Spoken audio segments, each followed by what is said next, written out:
Look up. Pay attention. Sustained bad posture over a tiny screen could lead to one of these. It does look sort of like a horn, but actually this is a bone spur near the base of the skull.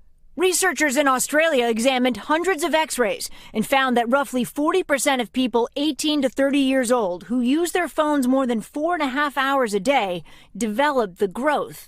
The likely cause? All that hunching over, sending texts and checking social media. Do you find yourself on your phone a lot? Yeah, I'm addicted because it's obsessive and you're like that and your body's all like screwed up. This kind of bone spur is typically something elderly people might develop after decades of bad posture, not young adults. It's really scary. It's a big find. It's a big sign. A big sign. A big sign. A big sign. Big sign. It tells us that we're changing. I mean, we're changing the physical aspects of human being. In the way of knowing ourselves, mankind invented computers and all their technologies. When Allah teaches us that, I'll show you my signs upon the horizon outside of yourself, and also show you the signs within yourself.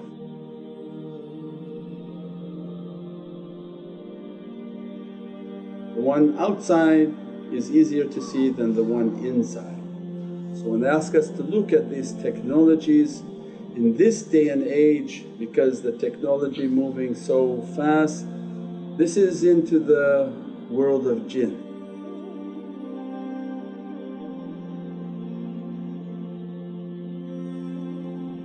This is the convergence of the Jinn world into the human world for their intention to overtake and son. What Western people understand of aliens, of fallen angels, of ghosts, yeah, we call Jinn. Their world is based on imagination, the imaginal world. As much as they can imagine, as much as they can manifest themselves. And they encourage us to imagine so that they can manifest.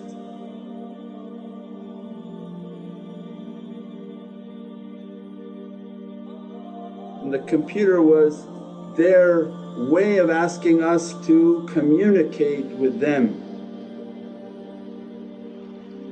They taught insan, make a chip. The Jinn's preferred environment is the sand, hence the silicone chip. They taught them, make a chip based on silica, based on sand, we can live there. We'll occupy that chip and we'll give you and facilitate for you whatever you ask of us. You merely type it and we are hearing it and obeying and sending out the command. So they taught them how to make a home for them. What they're planning to bring onto this dunya is that they want everything to have a chip. In that residence and that machine language that only understands ones and zeros, it's actually a current because they're energy, they're electricity. They don't read even numbers in ones and letters, it's a current, long current, short current, long current, short current. On, off, on, off, on, off. So when we're typing, we're sending them an energy current in which they understand and they are retrieving. Don't think that you're googling and it's going somewhere and you're entering somebody's computer and you're pulling out the file you want. No, no, you're asking them. They're going and finding the location within a fraction of a second, and they bring that information back onto your computer to give to you.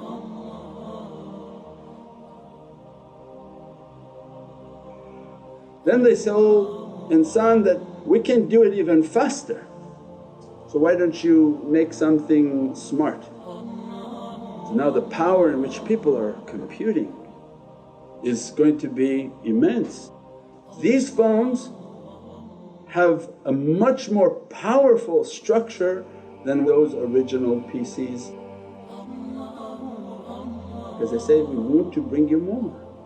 We want to bring you like the time of Sayyidina Sulaiman, whatever you request of us we'll bring it, but in exchange we're going to have you to worship us. And you'll think of us as your provider.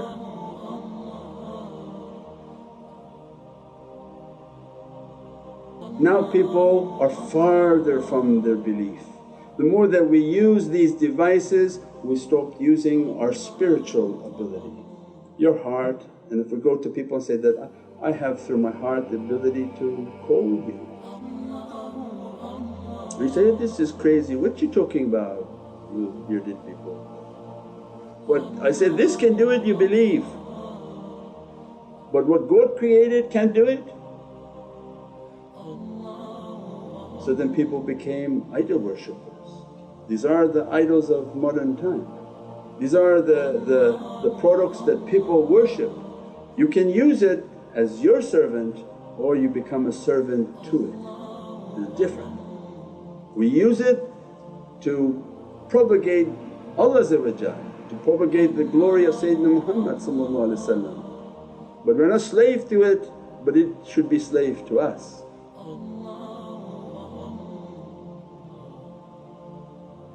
But its haqqaiq and its reality is important to understand, that this device from the jinn world, this device from their world is the intention of coming into our world.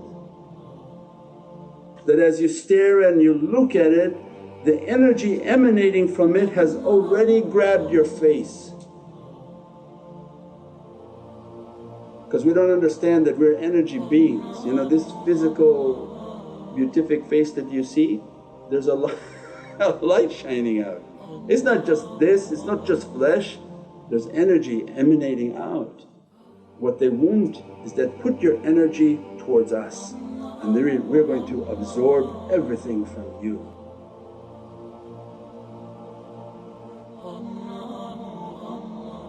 We want to feed off of what God had given to you and not given to us.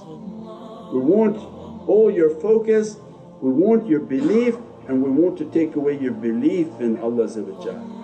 And that's exactly what's happened. They want the moment of what they think machines are singularity. It's not singularity with the machine, it's a singularity with the jinn world. That you are the chosen creation of God, we are much more powerful than you, we're going to overtake you. Because our leader is coming, the Dajjal is coming. So they are preparing the way for their leader, where they immediately overtake that insan with all their technologies. The technology coming out on the next generation smartphone will be integrated with your thought. As soon as you think it, it'll bring it from every direction into your presence.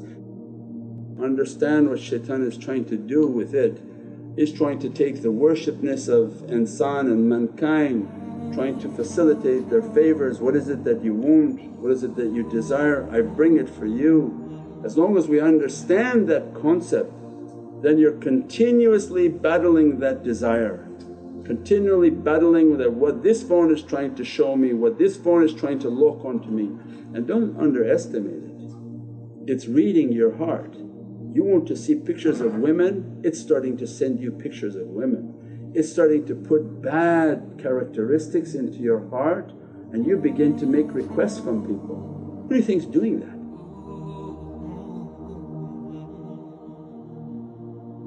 that? Every vice, its source of reasoning and energy is that device. Because before you had to provide an action and go somewhere to do something bad. And I say, no, you just sit where you are, we'll inspire every badness to come to you. So imagine now all these devices, what it's done to this entire population, and that's all they want. So then in dunya shaitan tells everybody, don't go to the one who has knowledge of the book, that's shirk. But the use of the ifrit is okay. So all of them are bot parast because they use a phone. Every technology you use, no matter how much scientists try to explain to you, the phone is a 0 1 0 1. It breaks down your code to a binary code. This binary code goes through the air and matches onto your phone and you pick up text, you pick up video, you pick up sound. No, it's an ifrit. It's a shayateen attached to that device that is like your genie. Attached to it, that when you press send, he's going and getting what you want. He's going to convey your sound to the person on the other end and he's going to bring back the information that you wanted. He's of service to you, serving you and then sends you a pornographic image. And then, where did that come from? Because he's working for shaitan. He serve you. He come 199 steps with you and then flip you at the end, make you send out horrible text messages, make you look at pictures you shouldn't be looking at, make you be doing all sorts of things on the internet, but serving you. You want to search something? I get it for you, boom, put it right back on your screen. Sign for us is that when this phone is called an iPhone and they make it look like a kitab, like you're praying, oh holy phone, let me call, and it says, Samina wa ata'na, I heard you and I'm making the call. Everything we do from it, almost like we said we were talking downstairs, even you make your phone call, it's like your takbirat, Allahu Akbar. Everything you're doing, you're imitating all of these things. So shayateen have people worshipping them. And they say now the device is so plugged into our being that we live by it. We need it. The information that it's bestowing upon us, that we can't imagine the luxury of not having it. And that's why Mawlana says it's haram. But make it to be halal means make the phone to make zikr for you. So there are apps you put on the phone and the phone says, say astaghfirullah, subhanallah, alhamdulillah. Use it to read Qur'an, use it to read dalal khairat, use it to read du'as. But understand the haqqaiq that mankind chose the power of ifrit. From the two powers that Sayyidina Sulaiman brought in the teaching in Holy Qur'an. Why Allah chose that story? Out of the whole life of the Prophet and so many amazing realities, He chooses a story knowing that you're going to be under this. You're going to be under this question in your life. That when He asked to bring something, He asked from the jinn, He didn't ask from the one of kitab first. Why did He ask from the jinn? And why did mankind move towards relying on ifrit and jinn? As the white that manifests and the black that operates within the shadow, they want to bring the two dimensions together. That is the example of the mobile phone. That you're using from that power but you don't know it.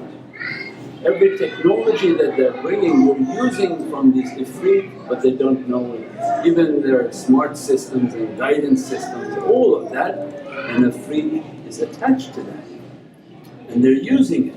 So they're bringing mankind and the ifrit to work together. That becomes the big sharik.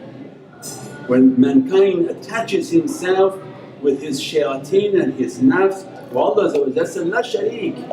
No way to be sharik with Allah. So this wasn't ever about being a partner with Allah. There's no, Allah's not fearing you're going to be any partner because we're so far down that system. What Allah is saying, the sharik that you are making is the sharik with shayateen. You're allowing them into your life, you're allowing them to grant you an ease. You're relying upon them so much so that you can't live without them. Seek the people of the book, seek to read the book, understand the book, convey the knowledge of the book. and shaitan blocks every aspect of that and make everybody difficulty to seek the people of the book. We pray that Allah grant an opening and an understanding, that once we understand the haqqaiq, we understand the negative energy, we become free from it. Allah said, then turn everything that's negative into positive. Is read it for Holy Qur'an, read it for Hadith, read it for zikrullah and for remembrance, and then to know these are shayateen and you are going to dominate the shaitan and shaitan is not going to dominate upon you, and seek the people of Ahlul Kitab to eat with them, pray with them and to be from them. Subhana rabbika rabbil izzati amma yasifoon, wa salaamun al mursaleen walhamdulillahi rabbil. And that's exactly what's happened now. People have lost their humanity, lost their understanding of communication. Nobody even has the ability to communicate anymore. 5 people sit down on a table, 5 people take out a phone and they're not even looking at the human interaction. And that's what the shaitan wanted. Don't look at each other, you look at me, just look at me. What do you want? I'll send it to you. What do you want? I'll bring it to you. It's a singularity with the jinn world, that you're the chosen creation of God, we are much more powerful than you. We're going to overtake you because our leader is coming, the Dajjal is coming. So they are preparing the way for their leader, where they immediately overtake that insan with all their technology. The reality of what these physical technologies are trying to do onto this dunya and how they're trying to occupy the hearts and the minds of insan. And awliyaullah are busy trying to get us to connect back to the Divinely Presence.